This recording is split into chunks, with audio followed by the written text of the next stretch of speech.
ফেরার শেখ শাহজাহান, তাকে আত্মসমর্পণ করতে হবে। শেখ শাহজাহান সন্দেশখালীর সমস্ত ঘটনার মূল কাণ্ডারি। সন্দেশখালীর ঘটনার পর দীর্ঘদিন পরও এখনো পর্যন্ত অধরা শাহজাহান। কেন অধরা?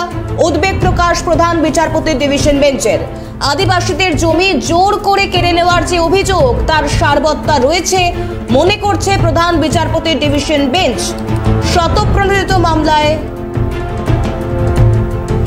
শুনানি আগামী সোমবার।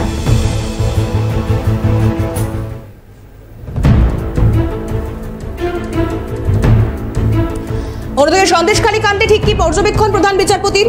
সন্দেশখালীর মূল অভিযুক্ত এখনো পর্যন্ত অধরা। 18 দিনের বেশি সময় হয়ে গিয়েছে যে এই পরিস্থিতি সন্দেশখালীতে। 144 ধারা জারি করা হয়েছিল পুলিশের তরফ থেকে, তারপরেও কোনো রকম কোনো লাভ হয়নি। শেখ শাহজাহান এখনো পর্যন্ত ফেরার। অথচ রিপোর্ট অনুযায়ী শাহজাহানই প্রধান কাণ্ডারি, এমনটাই পর্যবেক্ষণ সন্দেশখালী কাণ্ডে প্রধান বিচারপতির। আদালতে আত্মসমর্পণ করুক শেখ শাহজাহান। এই গোটা বিষয়টি আরো বিস্তারিত জানবার চেষ্টা করব। অভিরূপা হাজরা আমাদের প্রতিনিধি রয়েছেন টেলিফোন লাইনে। অভিরূপা, এখনো পর্যন্ত শেখ শাহজাহান ফেরার। শাহজাহানের ফেরার থাকার ঘটনায় ঠিক কি পর্যবেক্ষণ আদালতের? দেখো, সন্দেশখালীতে শুভেন্দু অধিকারীকে ঢুকতে বাধা এই মামলায় যখন ডিভিশন বেঞ্চের কাছে রাজ্য গিয়েছিল সিঙ্গেল বেঞ্চের রায়ের ওপর স্থগিতাদেশ চেয়ে, সেই মামলার প্রেক্ষিতে প্রধান বিচারপতি বেশ কিছু মন্তব্য করেছেন। তিনি উদ্বিগ্ন সন্দেশখালীর বিষয়টা নিয়ে এবং সন্দেশখালীর ঘটনা নিয়ে, এবং তিনি বলেছেন তার কাছে যা যা রিপোর্ট জমা করেছে তাতে এটা প্রমাণিত যে সন্দেশখালীর ঘটনার জন্য মাস্টার মাইন্ড বা মূল অভিযুক্ত শেখ শাহজাহানকে এখনো পর্যন্ত গ্রেফতার করা গেল না, এবং রাজ্য পুলিশের একটা ব্যর্থতা এটা খানিকটা প্রমাণ এসেছে। তার পাশাপাশি তিনি বলেছেন যে শতপ্রণোদিত মামলা যা আদালতের হয়ে রুজু করা হয়েছে, সেই মামলার প্রেক্ষিতে শেখ শাহজাহানকে আত্মসমর্পণ করতে হতে পারে, এমনটাও নির্দেশ দিতে পারে আদালত, এমনটাই হুঁশিয়ারি দিয়েছেন প্রধান বিচারপতি ডিভিশন বেঞ্চ। সুতরাং সব মিলিয়ে বলা যায় প্রধান বিচারপতির এই মন্তব্যটা অত্যন্ত তাৎপর্যপূর্ণ, এবং শেখ শাহজাহানের এই মুহূর্তে লুকিয়ে থাকা এবং তার পাশাপাশি রাজ্য সরকারের তাকে খুঁজে না পাওয়া, এটা যে রাজ্য পুলিশের ব্যর্থতা, এটা খানিকটা হলেও তার মন্তব্যে প্রকাশিত হয়েছে। তো আগামী সোমবার এই সুমোটো মামলাটি রয়েছে, তাতে আদালত কি নির্দেশ দেয় সেটা অবশ্যই দেখার বিষয়। বেশ, অভিরূপা আমাদের সঙ্গে থাকো। এই মুহূর্তে যে খবরের দিকে আমরা নজর রাখবার চেষ্টা করেছি, যে সন্দেশখালী কাণ্ডে পর্যবেক্ষণে প্রধান বিচারপতি যা জানাচ্ছে যে যেখানে শেখ শাহজাহানই গোটা ঘটনা ঘটে যাওয়া প্রত্যেকটা ঘটনার মূল কাণ্ডারি, সেখানে আদালতে আত্মসমর্পণ করুক এমনটাই প্রধান বিচারপতির পর্যবেক্ষণ। প্রয়োজনীয় শতপ্রণোদিত মামলা রুজুর নির্দেশও দেওয়া হচ্ছে, এবং এই প্রত্যেকটা বিষয় নিয়ে আমরা আরো বিস্তারিত কথা বলবার চেষ্টা করব। আইনজীবী তরুণজ্যোতি তিওয়ারি রয়েছেন এই মুহূর্তে টেলিফোন লাইনে। তরুণজ্যোতি দা, স্বাগত জানাবো ক্যালকাটা নিউজে। প্রধান বিচারপতির পর্যবেক্ষণ, এবং এর আগেও একাধিক সময় তার সামনে এসেছে, এখনো সেভাবেই স্পষ্ট যে শেখ শাহজাহান আত্মসমর্পণ করুক। কেন এখনো পর্যন্ত সে ফেরার, অধরা, কি বলবেন? মাননীয় প্রধান বিচারপতির ভাগ্য ভালো, এখনো পর্যন্ত তাকে আমাদের মুখ্যমন্ত্রী বলে দেননি যে বহিরাগত লোক পশ্চিমবঙ্গের ব্যাপারে মন্তব্য করছেন কি করে। কারণ আমাদের মুখ্যমন্ত্রী বিধানসভায় দাঁড়িয়ে সেরা হয়ে যেভাবে ব্যাটিংটা করেছেন, নির্লজ্জতার চরম সীমা তিনি অলরেডি পার করে গেছেন। সন্দেশখালী যা ঘটনা ঘটছে বা ঘটে যা জানতে পারছি আমরা, তার মেন মাস্টার মাইন্ড অবশ্যই শেখ শাহজাহান, ওখানে স্থানীয় লোকেরা বলছেন। আর মুখ্যমন্ত্রী বলছেন কিচ্ছু করেনি। তার কারণ আছে, কারণ হচ্ছে ওখানে 90% জয়লাভ করেছিল তৃণমূল কংগ্রেস, শাহজাহানের উপর ভরসা করে। দোল আসনে সেই হিসাব 25 আর 75 হিসাব ঠিকঠাক মেনটেন করে, এর জন্য শাহজাহানের উপর এত ভালোবাসা। আমি জানি না এই প্রশাসনের লজ্জা কবে হবে, এই প্রশাসন মানুষ কবে হবে।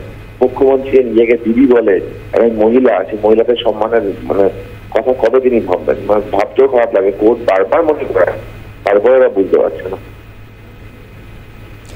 বেশ, একদমই তাই। অনেক ধন্যবাদ জানাবো তরুণজ্যোতি দা। আইনজীবী তরুণজ্যোতি তিওয়ারি কথা বলছিলাম, তার সঙ্গে আমি অভিরূপার কাছে যাওয়ার চেষ্টা করবো, কারণ অভিরূপা রয়েছে টেলিফোন লাইনে। অভিরূপা, এতগুলো দিন ধরে শেখ শাহজাহান সে অধরা, এবং তার পাশাপাশি আমরা দেখেছি প্রত্যেক মুহূর্তে সন্দেশখালীর মানুষ তারাও বলছেন যে যতদিন না শেখ শাহজাহান ধরতে পারছে পুলিশ, ততদিনই তারা নিরাপত্তাহীনতায় ভুগবেন, এবং স্বাভাবিকভাবেই তারপর সেই প্রেক্ষিতে দাঁড়িয়ে প্রধান বিচারপতির পর্যবেক্ষণ। অভিরূপা, দেখো, প্রধান বিচারপতির যে পর্যবেক্ষণ তাতে কিন্তু আরেকটা বিষয় উঠে এসেছে যে 144 ধারা এতদিন ধরে জারি করা রয়েছে সন্দেশখালী এলাকায়, তবুও এলাকা শান্ত করা গেল না। কেন এলাকার মূল ঘটনার যে মূল চক্রী মাস্টার মাইন্ড শেখ শাহজাহানকে গ্রেফতার করা গেল না, এটা নিয়েও প্রশ্ন তুলেছেন বিচারপতি, এবং বিচারপতি প্রশ্ন তুলেছেন যে তাহলে 144 ধারা রাখার মানেটা কি।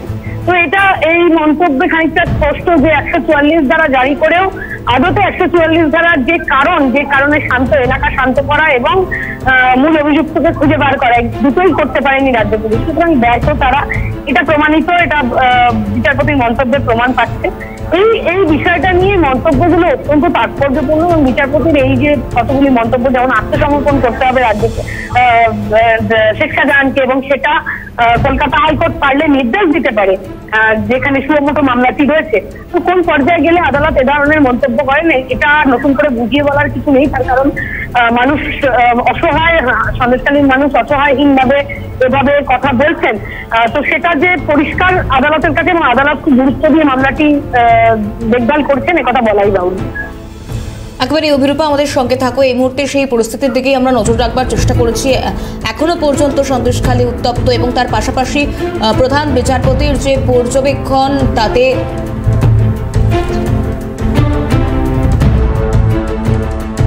তাতে 18 দিনের বেশি সময় হয়ে গিয়েছে এই পরিস্থিতির, এবং 144 ধারা জারি করা হয়েছিল, তাতেও কোনো রকম কোনো লাভ হয়নি।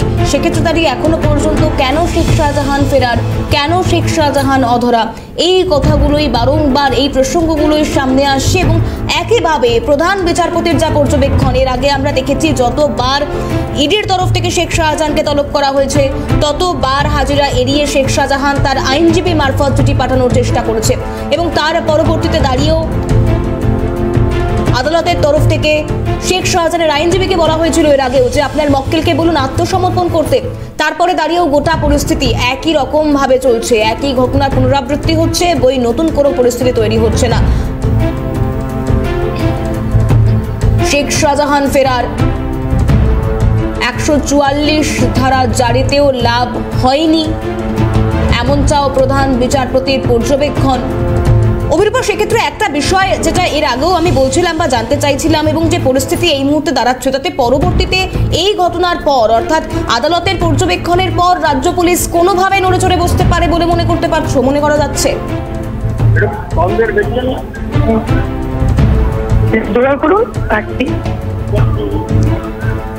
অভিরূপা, শোনা যাচ্ছে? হ্যাঁ, শোনা যাচ্ছে।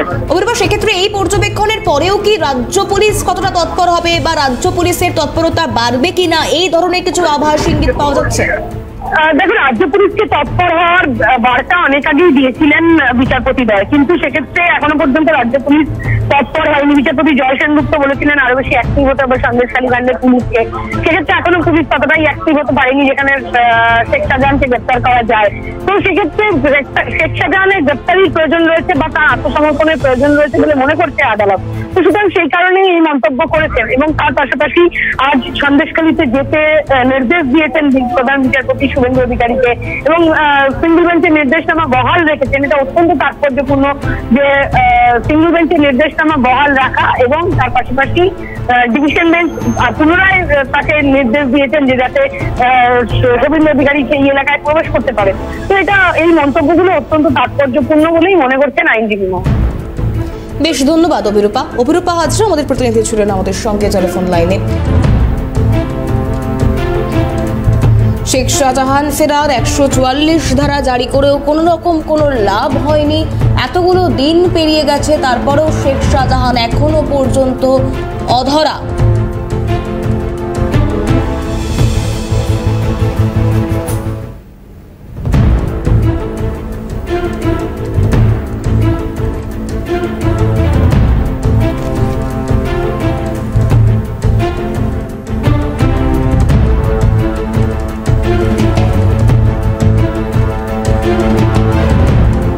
শুনানিকালীন আরও কিছু মন্তব্য মাননীয় চিফ জাস্টিস আরও করেছেন, প্রধান বিচারপতি মহাশয় আরও কিছু মন্তব্য করেছেন।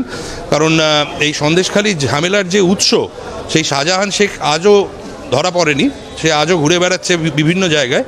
অ্যান্ড রাজ্য সরকার তো অনেক জায়গায় রিড্রেসাল মেকানিজম, মানে যে ত্রুটি হয়েছে বা যেগুলো মানুষের গ্রিভান্স সেগুলোকে ঠিক করার জন্যে পদক্ষেপ নিচ্ছে, তার মানে রাজ্য একদিক দিয়ে অ্যাডমিট করে নিচ্ছে যে অন্যায়গুলো হয়েছে, তাই জন্যে অন্যায়টাকে এখন আন্ডু করার চেষ্টা করছে।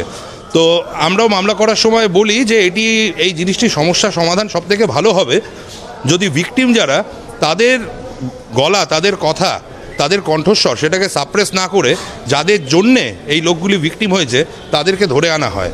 তো একটি তো সুওমোটো মামলা একটি হয়েছে, যেটি আজকেও মহামান্য প্রধান বিচারপতি বললেন যে এরকম সুওমোটো মামলাটা তারা নেবেন, ঠিক করেছেন। তো আমি তখন মামলার প্রসঙ্গেই বলেছিলাম যে আমার মনে হয় যে আদালত সবথেকে ভালো করবে যদি রাজ্য সরকারকে নির্দেশ দেয় যে শাহজাহান শেখকে আদালতের সামনে এই যখন স্বতঃপ্রণোদিত মামলা যখন শুনানি হবে যদি প্রডিউস করা হয়। তো দেখা যাক, সেটিও সোমবার সেদিন বলেছেন হচ্ছে সেই মামলাটি শুনবেন আর কি। তো এখন দেখা যাক যে আদালত সেই মামলাতে কি করে আর কি। আপনাদেরকে শোনালাম মামলাকারী আইনজীবী যারা রয়েছেন তারা এই গোটা বিষয়টা কিভাবে পর্যবেক্ষণ করলেন, পর্যালোচনা করলেন, বা আদালতের যা পর্যবেক্ষণ এই মুহূর্তে দাঁড়িয়ে, সেক্ষেত্রে দাঁড়িয়ে রাজ্য পুলিশের পরবর্তী পদক্ষেপ কি হয়, বা শেখ শাহজাহানকে গ্রেফতার করতে আরও কতটা তৎপরতা দেখানো হয়, সব দিকেই আমাদের নজর থাকবে। কারণ কিছুক্ষণ আগেই আপনাদেরকে দেখাচ্ছিলাম এডিজির তরফ থেকে সাংবাদিকদের মুখোমুখি হওয়া হয়েছিল এবং সেক্ষেত্রে আইন নিয়ে, আইনানুগ ব্যবস্থা নিয়ে, সমস্ত কিছু নিয়েই তারা যে সদর্থক বক্তব্য রাখছেন, তার হাতে কলমে যে নিদর্শন হওয়া প্রয়োজন বা যা হলে সন্দেশখালির এই ধরনের পরিস্থিতি হতো না, সেই দিকগুলো, সেই খামতিগুলো পূরণ করা আদৌ সম্ভব হয় কিনা